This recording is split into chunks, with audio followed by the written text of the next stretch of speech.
Senator John Kennedy has the theory that the prospective New York City mayor, Zohran Mamdani, may be a plant from the Republican Party. You guys have got to see his reasoning. Senator Kennedy, thank you for coming back on the show.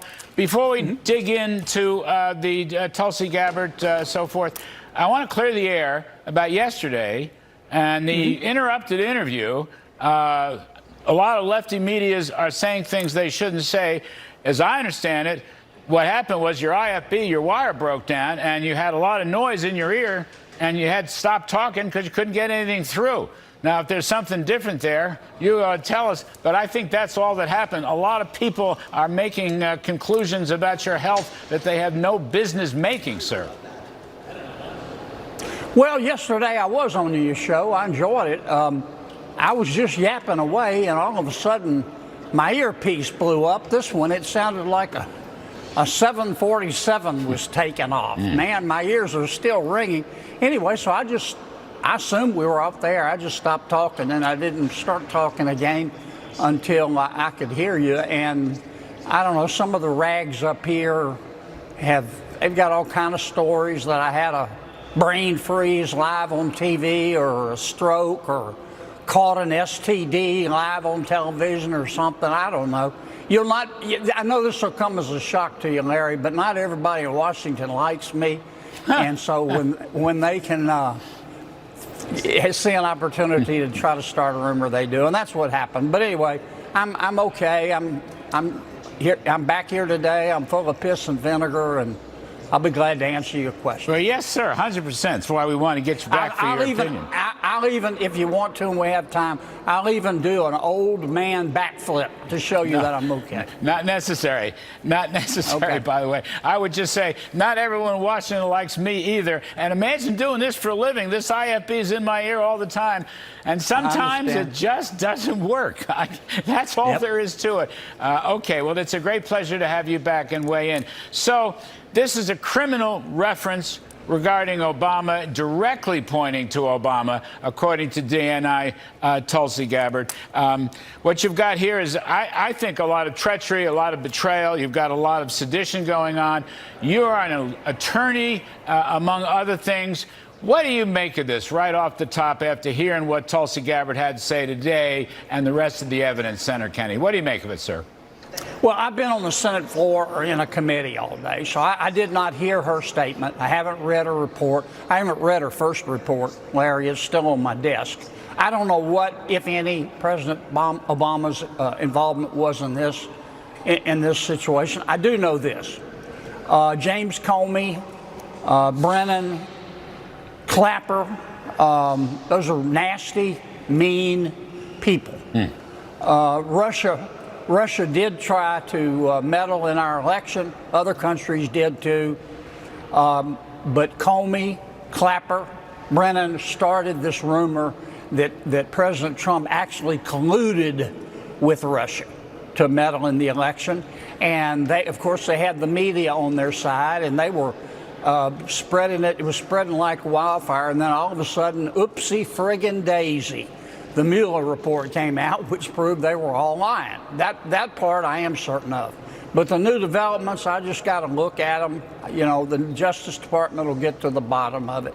Well, it just seems... But the cast of characters we're dealing with, Comey, Clapper, Brennan, as I think I was saying yesterday, I don't know if you heard me or not, but Jesus loves them, I'm sure, but everybody else thinks they're an idiot.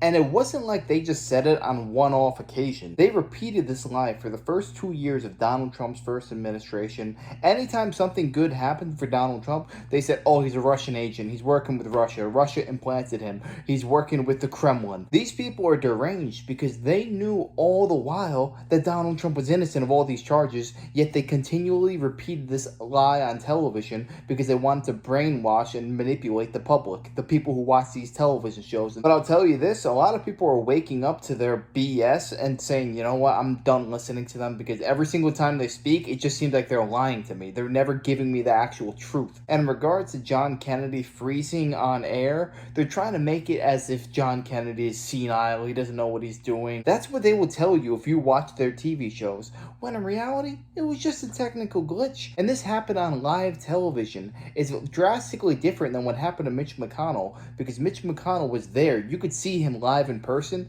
and he completely just zoned out. And you actually thought in your heart of hearts, this man is not right. There's something deeply wrong with this person right here. Whereas John Kennedy, if you watch the clip, it's clear as day. It was just a technical glitch. But it shows how they have to grasp at straws to try and attack people who are just trying to preserve the truth. Word sedition, Molly Hemingway's word, sedition, betrayal. I mean, look at Senator, from what we know, from these reports, and now she's declassified these documents so everybody can read them.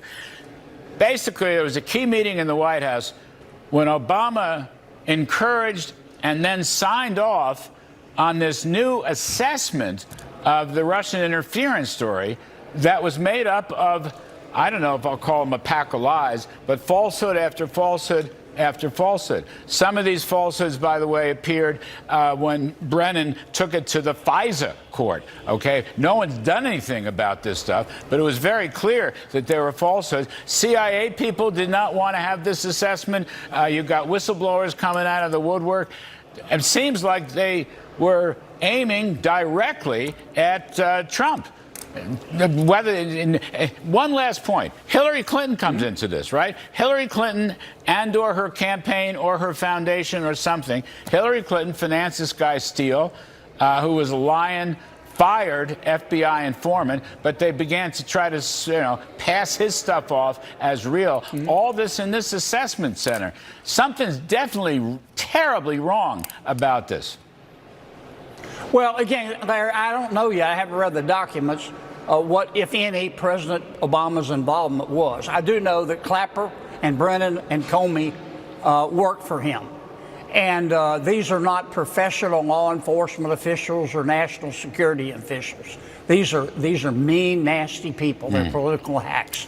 And those three have done more to tear down the institution of our intelligence agencies and the Department of Justice and the FBI than anybody in the history of this country. They better hope there's not a just God like I believe in. And that part I know is true. The rest of the part, I'm going to depend. I'm sure the DOJ and FBI will get to the bottom of it. The same crowd cooked up the lies about the Hunter Biden laptop, you may recall, later on, where the FBI had actually had possession of the thing a year before the story broke out, but they made the 51 intelligence officers or retired intelligence officers. This was the handiwork of the same crowd, Brennan, Clapper. By the way, add Jake Sullivan, who was National Security Advisor once upon a time. He was involved in that. Turns out the whole thing was a lie. They knew all about it and all the stuff that was inside it. I mean, it just seems to me there has to be some consequences here. Well, you know who else made the Hunter Biden laptop miscue happen? It wasn't just the guys that you just mentioned and that I've just mentioned. It was the media. Yes. It was the then owners of Twitter. It was Facebook. They all said the Hunter laptop isn't real, and the FBI had it for months. They knew it was real, and I asked the then director of the FBI. I said, look, why did you not step up and say, hey, man, the laptop's real. I've got it here at the FBI. And he said, well, I didn't want to look political. I mean, look, this stuff stinks. Everybody knows it stinks. American people know what's going on, and we'll get to the bottom of it. Let me shift gears just a little bit. Okay. This terrible killing in New York, two criminals with long records, illegals, who shot up this border agent.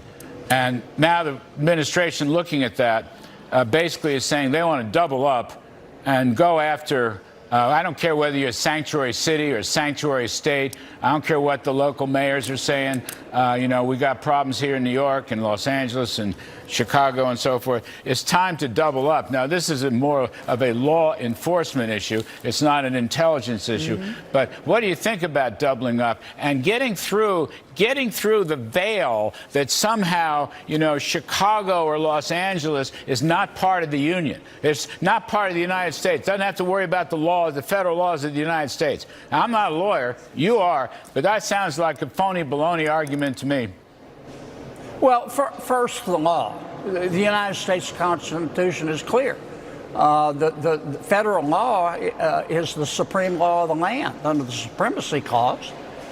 Mayors in Chicago and these other cities can't just ignore federal law. They may not like it. That's fine. They're entitled to their opinion. But they've got to follow it. And they're breaking the law when they not only don't follow it, but when they try to obstruct. And they should be prosecuted.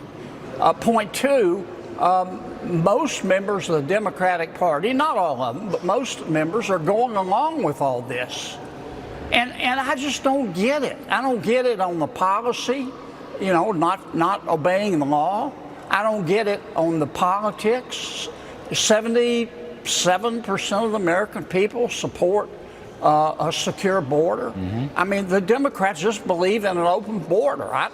They're entitled to do that. This is America. I really do think it comes down to the fact that these Democratic politicians who are taking over these cities like Chicago, New York City, all the politicians that run these urban areas, I really do believe that they are being implanted by George Soros type people just to further their agenda and to divide this nation. Do you think that it's coincidence that every single democratically run city is the most dangerous city in America? I'm sorry, but nobody is that incompetent. This was planned. They want the cities to be madness so that they can push their agendas more. I mean, why else would you be penalizing your own citizens who are paying taxpayer dollars to fund your city? Why would you punish them to reward people who come into this country illegally, commit some of the most heinous crimes imaginable, and then you reward them and treat them like they're upper class citizens? Which means my only hypothesis behind it is that it's got to come from a rich billionaire person who create chaos, oppose Trump, and just create like a globalist new world order and just conquer America from within. But it's bad policy and bad politics, but they believe it.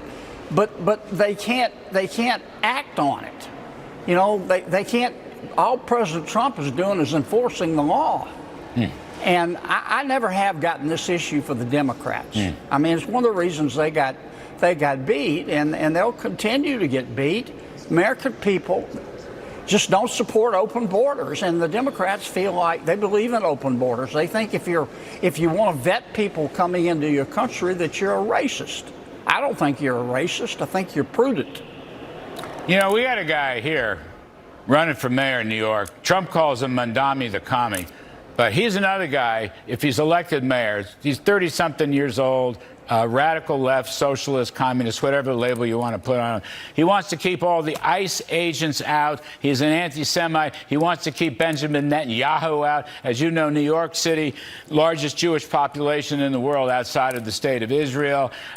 He wants to raise taxes, of course. He wants grocery stores to be run by the city or the state. He wants to tax, in particular, white billionaires, as he put it. If you get a guy like that, he becomes the head of the spear for the Democratic Party this summer. I mean, I think that plays into the hands of Republicans, or that plays into the hands of everybody who's sensible, who has common sense, whatever your political party is. What do you make of that story? If I didn't know any better, Larry, I would think that Mr. Mamdani was a Republican plant. Yes. I mean, yes. Look, this is America. You're entitled to your opinion, but he is clearly a neo-socialist. You know, if the people of New York, excuse me, if the people of New York elect him, I hope they don't like eating and living indoors. He's in the foothills of goofy. Yeah. And you know, my attitude is He's just part of our effort of Operation Let Them Speak. Yeah. Yes. I don't understand why 3/4 of the Democratic Party have not renounced this gentleman. Yeah. And I'm not saying he's a bad person. I don't know him. Yeah. But I don't know why 3/4 of the Democratic Party hasn't renounced this guy. Yeah. I mean, but they haven't, and that's why I say, you know, fine, let him speak. He's bad for America and bad for New York, but he's sure as hell good for the Republican Party. Yeah. This exemplifies how radical that the Democratic Party has gotten over the past 50, 60 years. Could you imagine John F. Kennedy Jr. crossing paths with a guy like Zoran Mamdani? It's hard to believe that they belong to the same political party. It goes to show. I feel like the majority of Americans are pretty much staying in the same position that they always were. The left is radicalizing so many young people into thinking that this type of behavior is normal. Meanwhile, it has never been done in America before to this level. For the sheer reason that this type of political ideology has never worked anywhere in the entire history of the world. So why would it start working now? And the thing is, too, after the 2024 election, you would think the Democrats would realize, you know what, we probably shouldn't be that radical. We should get more towards the center. The transgender stuff, the unrealized capital gains tax, all of these insane policies we should ditch and just go back to our bread and butter. What got us in power in the first place?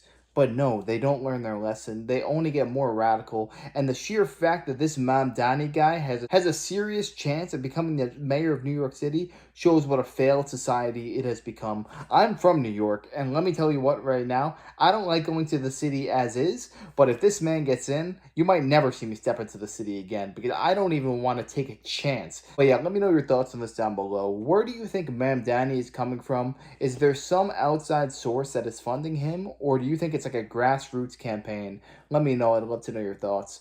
And if you enjoyed, make sure to smash that like, comment, subscribe, and wish you guys nothing but the best. Till next time.